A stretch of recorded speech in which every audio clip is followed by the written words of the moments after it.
شروع کرتا ہوں اللہ تعالیٰ کے نام سے جو بڑا مہربان نہایت رحم والا ہے۔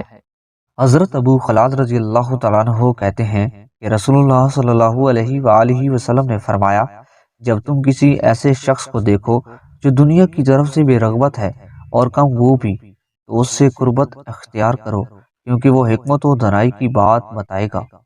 حضرت سہل بن سعد سعدی رضی اللہ تعالیٰ عنہ کہتے ہیں کہ نبی اکرم صلی اللہ علیہ وآلہ وسلم کے پاس ایک شخص نے آ کر عرض کیا، اے اللہ کے رسول،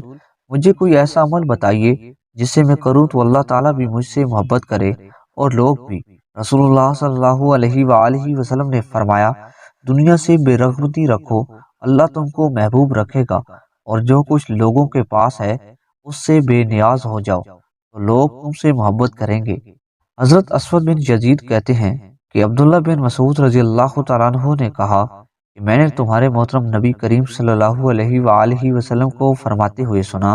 جس نے اپنے سارے غموں کو آخرت کا غم بنا لیا تو اللہ تعالیٰ اس کی دنیا کے غم کے لیے کافی ہے، اور جو دنیاوی معاملات کے غموں اور پریشانیوں میں الجھا رہا تو اللہ تعالیٰ کو اس کی کوئی پرواہ نہیں کہ وہ کس وادی میں ہلاک ہوا۔